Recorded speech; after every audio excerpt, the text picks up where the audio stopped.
तो उम्मीद करता हूँ दोस्तों आप सभी अच्छे होंगे। जब हम अपने फ़ैट लॉस की जर्नी में होते हैं तो हम फ़ैट लॉस तो करते हैं, बट हम साथ में साथ अपना मसल लॉस भी कर देते हैं।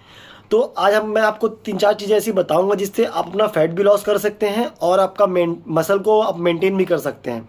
तो बेसिकली जब हम कैलोरी डेफिशिएंट में होते हैं तो हम फैट लॉस और फैट बर्न तो करते हैं, बट हम साथ में साथ अपना मसल भी लॉस कर जाते हैं। तो हमको कैलोरी कम करनी है, बट हमको कैलोरी जो हम प्रोटीन से कैलोरी ले रहे हैं उसको कम नहीं करनी है।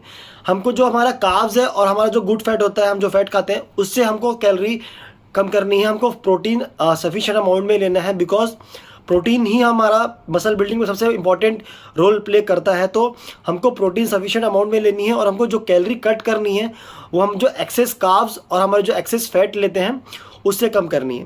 बेसिकली हमको जो हमारा मेंटेनेंस कैलोरी होता है उसके हमको 25% बस कैलोरी कम करनी होती है जब हम फैट लॉस जर्नी में होते हैं। जैसे कि आप अगर हम 2000 कैलोरी आपका मेंटेनेंस कैलोरी है तो उसका अगर 25% निकाल लीजिए, मतलब ये हो गया 500 कैलोरी। तो आपको 500 कैलोरी ही कम खाना है ड्यूरिंग जब आप फैट लॉस की जर्नी में हो, जिससे कि आपका फैट भी लॉस होगा और आपका मसल भी कम नहीं होगा। आप मसल भी मेंटेन करेंगे क्योंकि आपको प्रोटीन कम नहीं करना है।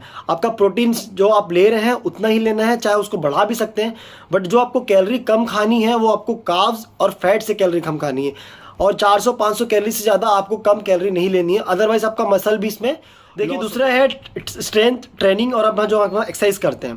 बेसिकली जब हम फैट लॉस की जर्नी में होते हैं तो हम बहुत ज़्यादा कार्डियो पे ध्यान देते हैं।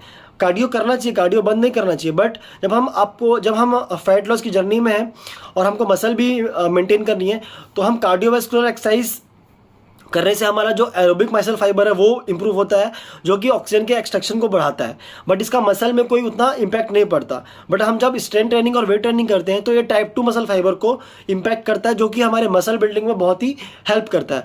और जब हम स्ट्रेंथ ट्रेनिंग और वेट ट्रेनिंग में ज़्यादा फोकस करते हैं तो हमारा जो ह्यूमन ग्रोथ हार्मोन टेस्टोस्टेरोन का लेवल बढ़ता है, जिससे कि आपका जो मसल बिल्डिंग में आपको हेल्प मिलती है, आपका मसल ग्रोथ होता है, आपका मसल मेंटेन रहेगा और आप फैट बर्न और वेट लॉस भी इजीली कर सकते हैं। तो आप ट्राई करिए कि अगर आप 6 दिन ट्रेनिंग करते हैं या 7 दिन ट्रेनिंग करते हैं हफ्ते में, तो आप 5 दिन वेट ट्रेनिंग स्ट्रेंथ ट्रेनिंग करिए और 2 दिन आप कार्डियो में ध्यान दीजिए, जिससे कि आपका फैट लॉस भी होगा, फैट बर्न भी होगा, वेट भी कम होगा और आपका जो मसल है वो भी जाएगा नहीं, वो भी मेंटेन रहेगा, उसमें भी स्ट्रेंथ मेंटेन रहेगी। तो आप ध्यान रखिए कि आपका जो ट्रेनिंग शेड्यूल ऐसा बनाए कि आप 5 दिन स्ट्रेंथ ट्रेनिंग करें, वेट ट्रेनिंग करें और 2 दिन आप कार्डियो पे ध्यान दें। देन रिकवरी, अगर हम प्रॉपर रिकवर नहीं कर रहे अपनी बॉडी को, प्रॉपर अगर रिकवरी नहीं दे रहे अपनी बॉडी को, तो हमारा जो कॉर्टिसोल लेवल है वो बढ़ जाता है, जिससे कि अगर हम प्रॉपर नींद नहीं ले रहे हैं, अगर हम 4-5 घंटे ही सो रहे हैं, तो कॉर्टिसोल लेवल बढ़ने से हमारा वेट कम होने में बहुत हमको नुकसान प्रॉब्लम होगा, जिससे कि वेट कम होने के बजाय बढ़ जाएगा, मसल हमारी और लॉस हो जाएगी। तो हम प्रॉपर नींद लें, प्रॉपर अपनी बॉडी को रिकवर करें, कम से कम 6-7 या 8 घंटे की नींद लें, जिससे कि हमारा कॉर्टिसोल लेवल कम रहेगा, वेट हमारा इजीली कम होगा, हमारा मसल भी अच्छा रहेगा, मसल का भी लॉस नहीं होगा। तो आप प्रॉपर अपनी रिकवरी में ध्यान दें। रिकवरी एक बहुत इंपॉर्टेंट फैक्टर काम करता है हमारे मसल बिल्डिंग में, हमारे फैट लॉस में, हमारे वेट लॉस में। तो आप ध्यान रखें कि आप प्रॉपर रिकवर लें, आपके वर्कआउट के हिसाब से आपको प्रॉपर रिकवरी लेना पड़ेगा, जिससे कि आप फैट लॉस भी कर सकते हैं और अपना मसल भी मेंटेन। होप ये वीडियो अच्छी लगी हो, इन्फॉर्मेटिव लगी हो, तो वीडियो को लाइक करना, चैनल में नए हो तो चैनल को सब्सक्राइब करना। Thank you.